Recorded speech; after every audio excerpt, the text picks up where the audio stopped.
Hello everyone. तो आज हम बात करेंगे क्लास 6 और यूपीएससी एस्पिरेंट के लिए ये सीरीज है। जो भी यूपीएससी की तैयारी कर रहे हैं छात्र, उन सभी के लिए ये क्लासेस है। और जो क्लास 6 हिंदी मीडियम के जो छात्र अभी पढ़ाई कर रहे हैं, जो कक्षा 6 के अंदर विराजमान है, उन सभी के लिए ये क्लास है। तो आज हम शुरुआत करने वाले हैं हमारे राजनीतिक विज्ञान, जो क्लास 6 से स्टार्ट हो जाती है, सामाजिक का एक टुकड़ा बनकर आती है हमारे सामने राजनीतिक विज्ञान। और दूसरी बात है, राजनीतिक विज्ञान की एक खासियत बता दूं। राजनीतिक विज्ञान के अंदर न केवल भारत की राजनीति के बारे में बताया जाता है, बल्कि भारत की हर प्रकार की व्यवस्था, विविधता, भिन्नता, हर प्रकार के जो दर्शन होते हैं, उन सभी के बारे में हमें राजनीतिक विज्ञान के बारे में बताया जाता है। तो आज मैं यूपीएससी एस्पिरेंट बाबूलाल तो आपको आगे बताते हैं। जैसे बात करते हैं, आज का जो चैप्टर है वो है हमारा विविधता की समझ। विविधता विविधता क्या होती है? विविधता सुनने में थोड़ा अजीब शब्द है। अगर हम सिंपल रूप से अगर देखें तो विविधता का मतलब होता है अंतर। विविधता का मतलब होता है भिन्न। कोई भी किसी चीज से कितना भिन्न है। जैसे हम बात करते हैं कि जैसे ये विविधता की बात की जा रही, अगर विविधता आखिर है क्या? मैंने बोल दिया विविधता का मतलब होता है अंतर। How to I will explain you so you can get. Okay, विविधता क्या होती है? मैंने कहा भिन्न। जैसे किसी भी चीज के अंदर भिन्नता होती है। जैसे मान लो दाल और सामने रख लेते हैं हम गुलाब जामुन। ठीक है, इन दोनों के बीच में क्या विविधता है? अब दाल तीखी होती है, चटाकेदार मसाले वाली होती है, लेकिन जो गुलाब जामुन होता है वो रस वाला होता है और मीठा भी होता है। ठीक है, तो आज हम बात करेंगे विविधता के बारे में। विविधता क्या होती है और ये विविधता हमारे भारत देश के अंदर क्या क्या विविधता है? हमारे देश भारत के अंदर विविधता क्या है? अब मैं आपको विविधता के बारे में एक छोटा सा दिखा लेता हूँ यहाँ पे। जैसे आप देखिए, इधर से दिखा लेते हैं, ठीक है, सही दिखेगा। जैसे मैं बात करता हूँ विविधता के बारे में, तो मैंने एक एग्जाम्पल लेता हूँ मैं, लड़का, और एक ले लिया मैंने लड़की। अब कोई बता सकता है इसके अंदर क्या विविधता है? अगर लड़कों का अगर हम काम देखें तो लड़कों का आमतौर पे काम क्या होता है? घर की जिम्मेदारी को संभालना, पैसे कमाना, बाहर जाना, मजदूरी करना। और लड़कियों का काम क्या होता है? घर पे रहना, घर के काम करना, खाना बनाना। तो ये इन दोनों के अंदर क्या है? भेद है, दोनों के अंदर अंतर है। और ये जो अंतर है, इस अंतर को ही हम विविधता कहते हैं। समझ गए आप विविधता किसे कहते हैं? किसी भी चीज के अंदर जो विविधता होती है, जैसे भारत के अंदर कैसी विविधता, आप भी सोच रहे हो। जैसे आप जानते हो, भारत एक राष्ट्र नहीं है, ये एक जीता जागता पुरुष है, ये एक राष्ट्र पुरुष है। भारत के अंदर 8 धर्मों के अनुयायी और 28 राज्य, जिनकी हर एक राज्य की अपनी अपनी संस्कृति है, अपनी अपनी बोली है। भारत के अंदर लगभग 1600 से ज्यादा बोलियां बोली जाती है। 1600 से भी ज्यादा बोलियां बोली जाती है भारत के अंदर।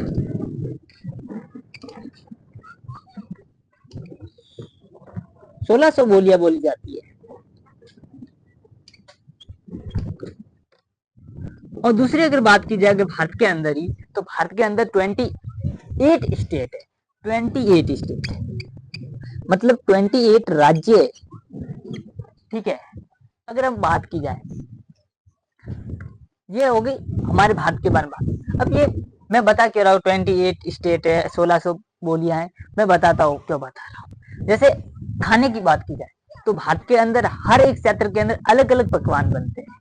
जैसे अगर बात की जाए साउथ इंडिया की, तो वहां पर इडली वड़ा वगैरह बहुत फेमस है। अगर हम राजस्थान की बात करते हैं, जहाँ से मैं आता हूँ, तो यहाँ पर दाल ढोकली या फिर दाल बाटा चूरमा बहुत फेमस है। यहाँ का दाल रोटा चूरमा। ठीक है, तो 28 राज्य हमारे भारत के अंदर, और 28 राज्यों के 28 अलग अलग उनके सांस्कृतिक नृत्य हैं। ये भिन्नता नहीं है तो क्या है? ये भिन्नता ही है। 28 राज्यों के 28 अपने अपने राज्य स्तर पर एक व्यंजन है। अलग अलग राज्य के अलग अलग व्यंजन है। जैसे अगर मैं बात करूं, गुजरात के अंदर गाठिया हो गए, जलेबी फाफड़ा वगैरह हो गए। हमारे राजस्थान के अंदर दाल रोटा चूरमा हो गया। साउथ इंडिया में जाए तो वहां पर भी वही इडली डोसा वगैरह मिलते हैं। तो वो सब अलग अलग जगह पर अलग अलग खाना मिलता है, मतलब वहां का खाना हमारे यहाँ के खाने से काफी अलग है। ठीक है। अब ऐसे तो हम भी खाते हैं इडली वड़ा वगैरह, हाँ खाते हैं, तो वो अलग बात है, वो उनका डेली रूटीन है, वो डेली वो चीज खाते हैं, उनकी वो संस्कृति के अंदर है, उनकी डेली परंपरा के अंदर है कि वहां पर वही चीजें खाई जाती है।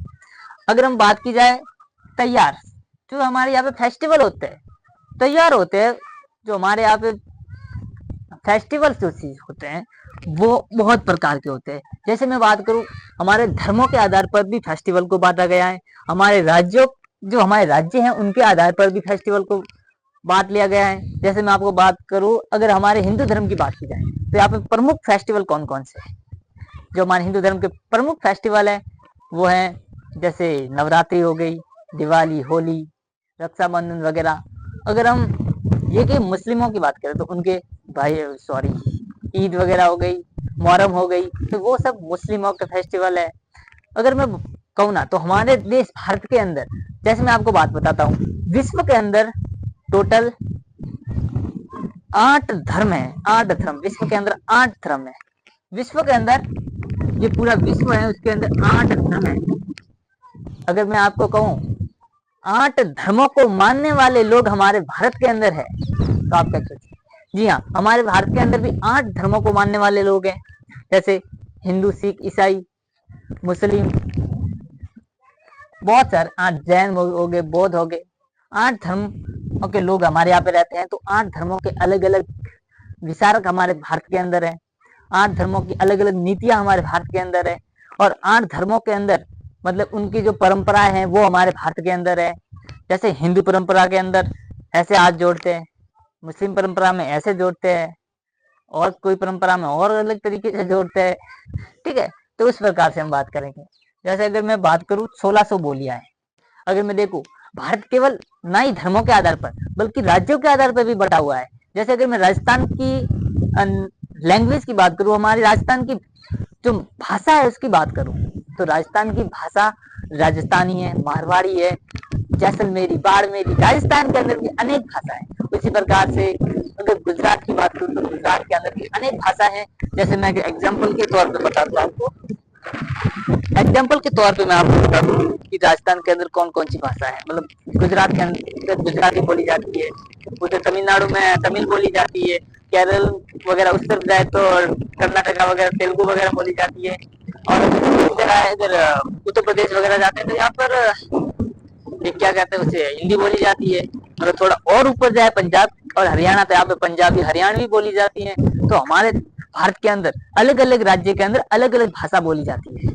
हमारा भारत भाषाओं के आधार पर भी बटा हुआ है, हमारा भारत भाषाओं के आधार पर बटा हुआ है।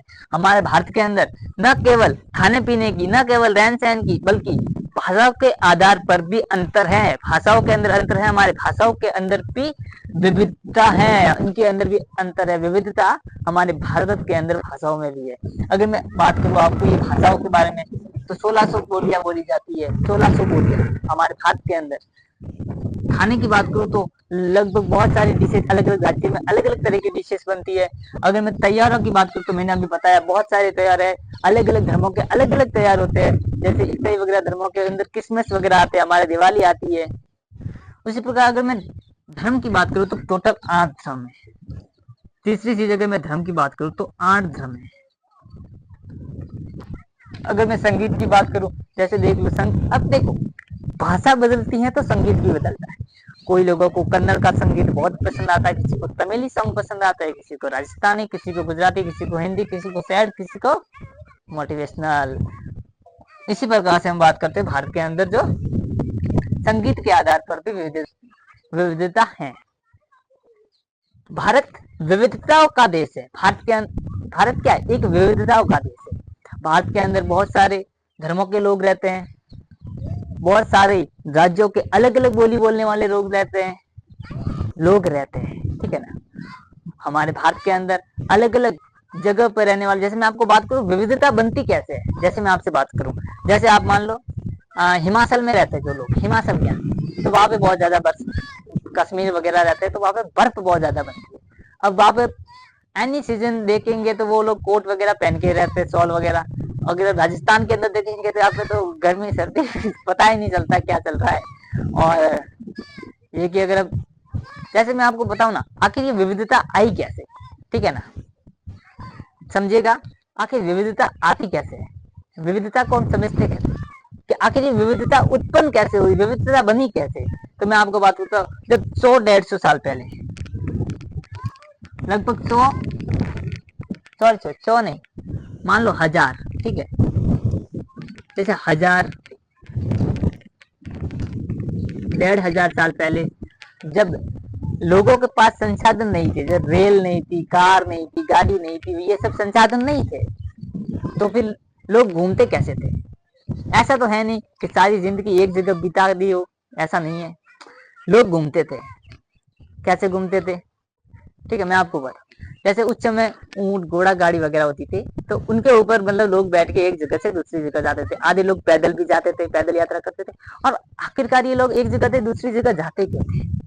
या तो वहां पे अकाल पड़ जाता था, या पर वहां पर कोई युद्ध छिड़ जाता था, या पर वहां पे पानी की कमी हो जाती थी, या पर वहां पे फसल सही से नहीं बनती होगी। अलग बहुत सारे रीजन होते हैं एक जगह को छोड़ने के लिए। जैसे आप मान लो आपके गांव के अंदर चाकू कब्जा कर ले, तो आप वहां से जाओगे नहीं, नहीं जाएंगे, मुकाबला करेंगे उससे, करोगे मुकाबला, ठीक है।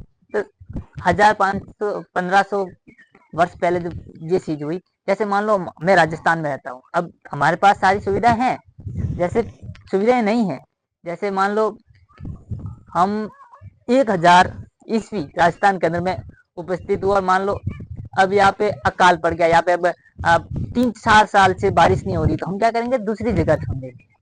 अब मान लो मैं लद्दाख चला गया, अब मेरी बोली कौन सी है, राजस्थानी है। अब मैं लद्दाख में जाऊंगा, या फिर मान लो मैं केरल साइड चला गया, या फिर तमिलनाडु चला गया चलकर, तो मैं वहां पे रह गया। अब हुआ क्या, तमिल के लोग थे, वो यहाँ पे राजस्थान से बहुत दूर है, तो उनकी जो दूरी है, जैसे तमिलनाडु, जो TN में लिख लेता हूँ, TN और RJ, जो तमिलनाडु की राजस्थान से दूरी बहुत ज्यादा है, तो वहां के लोग का रहन सहन अलग होगा, उनकी बोली अलग होगी, उनका खान पान अलग होगा। तो हम क्या करते हैं, राजस्थान के लोग जाके वहां करेंगे कि आधा उनका अपना लेंगे, आधा अपना रख लेंगे।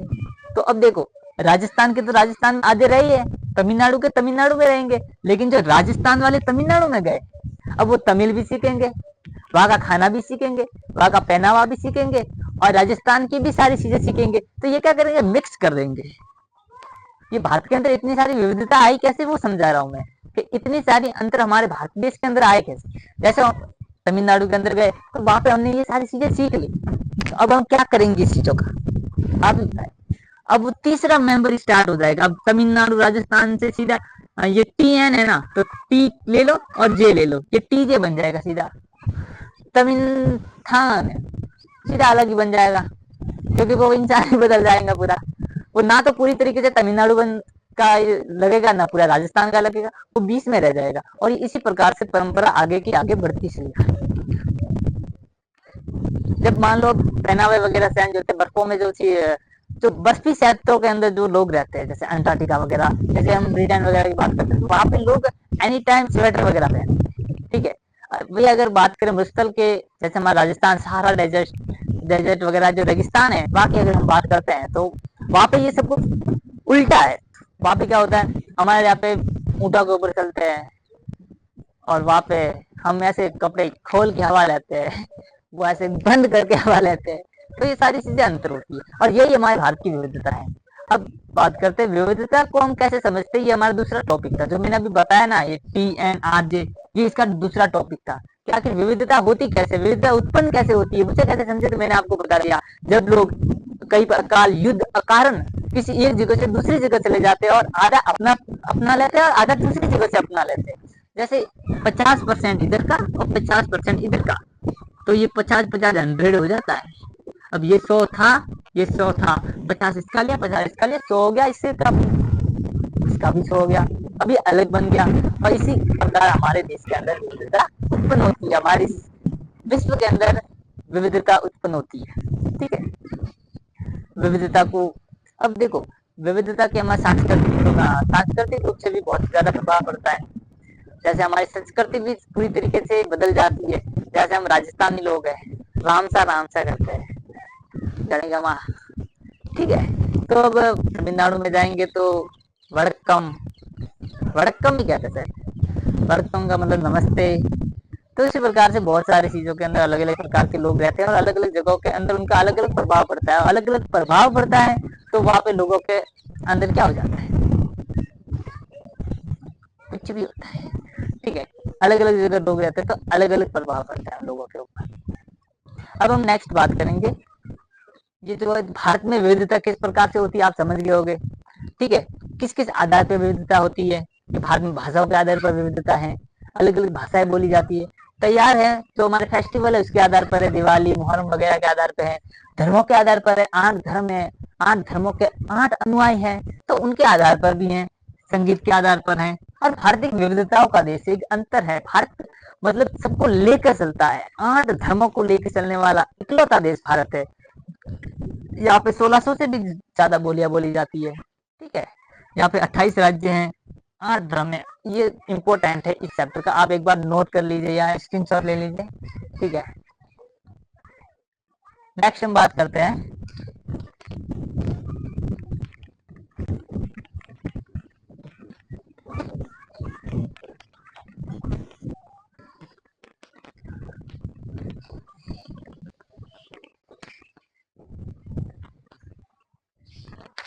अब नेक्स्ट हम बात करेंगे विविधता में एकता।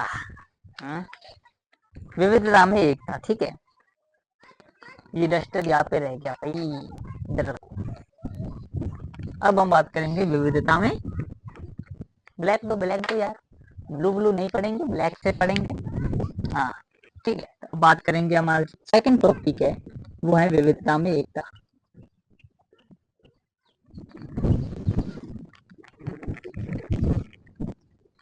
विविधता में एकता, ठीक है। विविधता में एकता ये क्या चीज है, विविधता में एकता। जैसे आप जानते हैं हमारे भारत के अंदर, मैं आपको एक बार फिर से रिमाइंडर करा दूं, याद करा दूं, हमारे भारत के अंदर 28 स्टेट है, 28 राज्य है हमारे भारत के अंदर, टोटल 8 धर्म है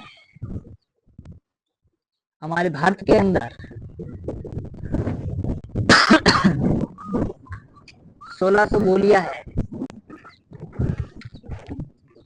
मतलब 1600 भाषाएं हैं हमारे भारत के अंदर। ये सारे इंपोर्टेंट चीज है। अब मान लो आप 28 राज्य जिनकी अलग अलग संस्कृति है, उनकी अलग अलग भाषा है, उनके अलग अलग खाने का तरीका, उनका अलग अलग रहने का तरीका है। 8 धर्म जिनके अलग अलग अनुयायी है, उनके अलग अलग संस्कार है, और 1800 बोलियां, जो बोलियां मतलब एक बोली से दूसरी बोली बनती है, और राजस्थानी को तमिल समझ नहीं आती और तमिल वाले को राजस्थानी समझ में नहीं आती है। उसी प्रकार से 1800 मतलब 1600 बोलियों को कैसे समझेंगे, और आखिरकार ये भारत विविधता में एकता कैसे लाता है। तो भारत के अंदर विविधता में एकता लाने का एक ही समाधान है, वो है देश का हित, देश का साथ, वो है तिरंगा। जो भारत के अंदर विविधता में एकता कैसे होती है, मैं आपको बता दूं ना, देश के लिए किसी को मरने के लिए कहा जाए ना तो वो सीना तान के खड़ा हो जाएगा, चाहे वो हिंदू मुस्लिम सिख ईसाई कोई भी हो। बॉर्डर पे जाने की बात आती है ना तो हर कोई रेडी हो जाता है।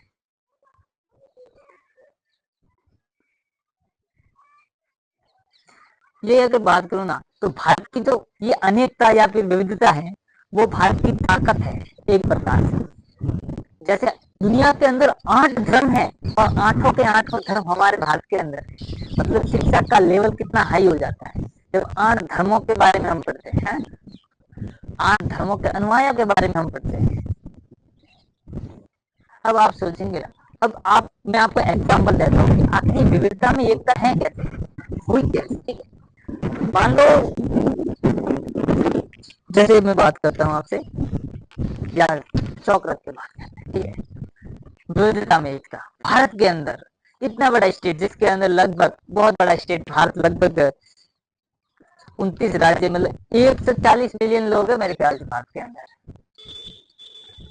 सॉरी 140 करोड़, 140 करोड़ लोग है भारत के अंदर, ठीक है, 140 करोड़। आखिर 140 करोड़ लोग भारत के अंदर है, उन सबको एकजुट कैसे किया? जब मैं आपको एक एग्जाम्पल देता हूँ, ठीक है ना, विविधता में एकता का एग्जाम्पल देता हूँ। जैसे ये यहाँ पे एक चीज है, मैं आपको बताता हूँ ये क्या है, मैं आपको याद लिख के दिखाता हूँ।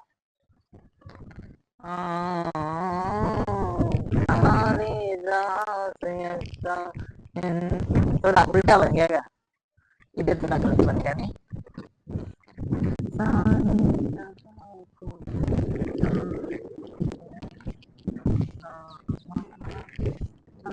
ठीक है, कैसे लिखना मेरे को बनाना नहीं आता।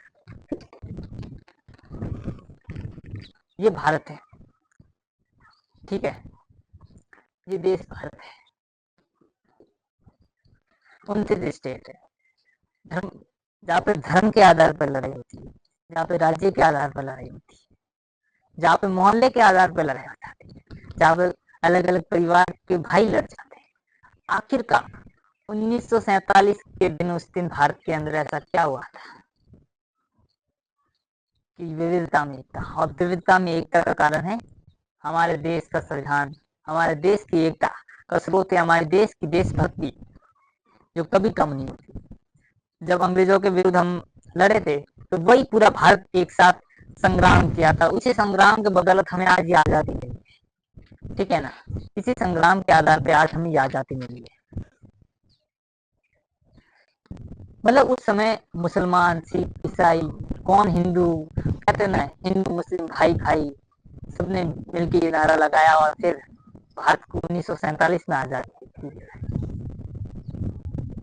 आप खुद सोचिए, 28 राज्य, 8 धर्म, 1600 बोलियां, 140 करोड़ लोग, अलग अलग लोग एक साथ, मतलब मुट्ठी बनाकर जब उन्होंने 1947 के अंदर अंग्रेजों से अपनी स्वतंत्रता वापस ली, तो यही तो भारत की पहचान है। कहते ना, विविधता भारत की कमजोरी नहीं, भारत की ताकत है। ये जो अंतर है भारत के लोगों के अंदर, ये भारत की कमजोरी नहीं है, ये भारत की ताकत है। कौन सिख, कौन ईसाई, हम तो सब हिंदुस्तानी है, ठीक है ना, हम सब भारतवासी है। India is my country, this line I draw in my heart. Bharat मेरा देश है, ये लाइन अपने सीने पर लकीर की तरह खींच के चलने वाले ये देशभक्त के लोग।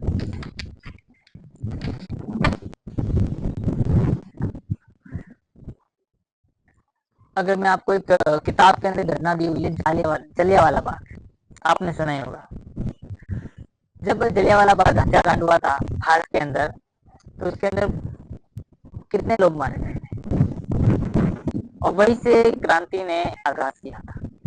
उस पूरे भारत को एकजुट करने का काम है ना, उस सिंगारी ने किया था। वो सिंगारी ब्रिटिश सरकार ने लगाई थी, और उस सिंगारी के आधार पर हमें यह आजादी मिली है।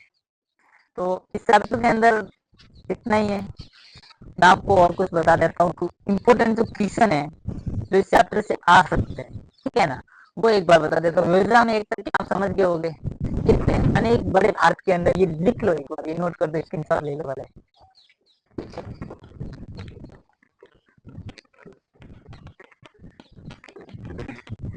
अब इसके क्वेश्चन आंसर कर लेते हैं, कर ले। फर्स्ट क्वेश्चन है, क्वेश्चन नंबर 5, अपने इलाके में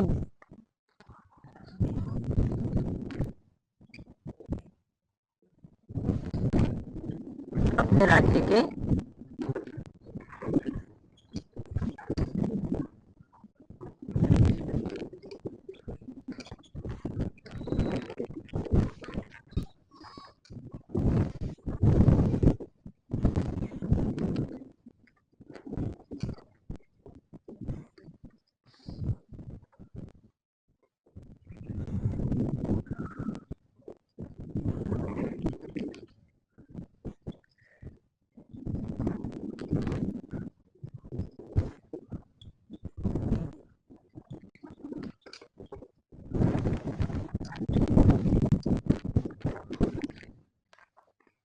क्वेश्चन ये है कि अपने राज्य के व्यंजनों के बारे में लिखिए और अपने पड़ोसी राज्य के व्यंजनों से तुलना कीजिए।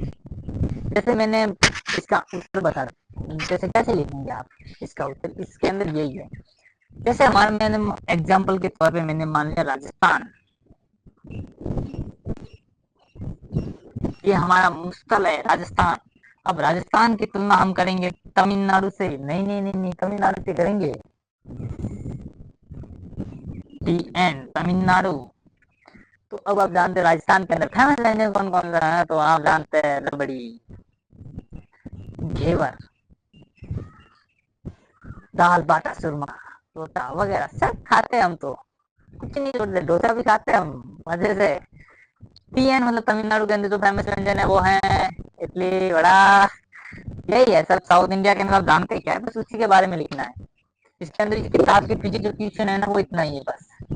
दूसरा क्वेश्चन आप देख लीजिए, ये लिखा ना तो लिख लेना आराम से, ठीक है।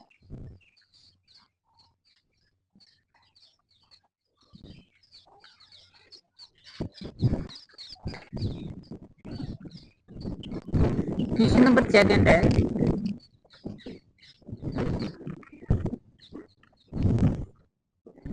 विविधता में एकता को, मतलब विविधता में एकता, इस पंक्ति को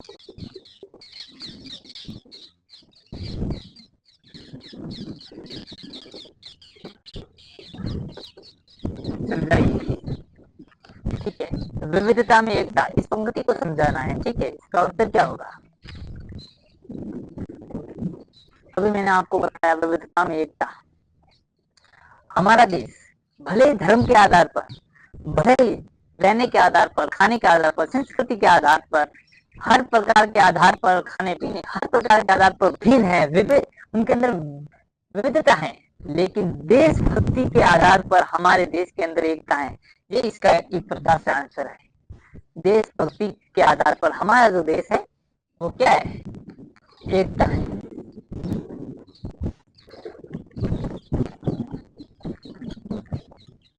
देशभक्ति के आधार पर, ठीक है ना। आप ये पूरा लिखना पड़ेगा, देशभक्ति के आधार पर ऐसे ऐसे सारा बना, ठीक है। Next question number 3।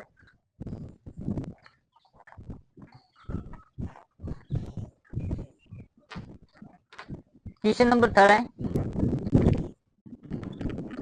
Question number 3।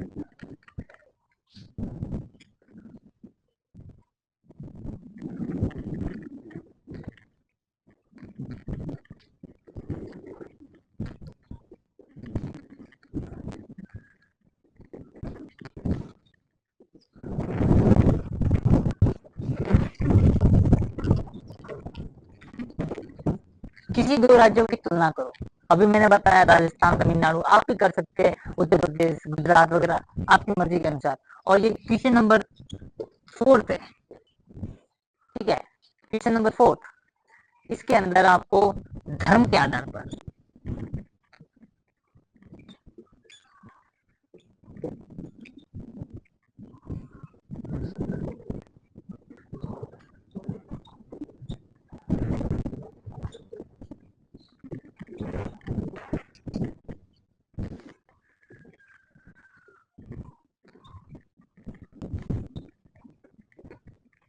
धर्म के आधार पर विविधता समझाइए। धर्म के आधार पर विविधता कैसी होती है उसको समझाना है।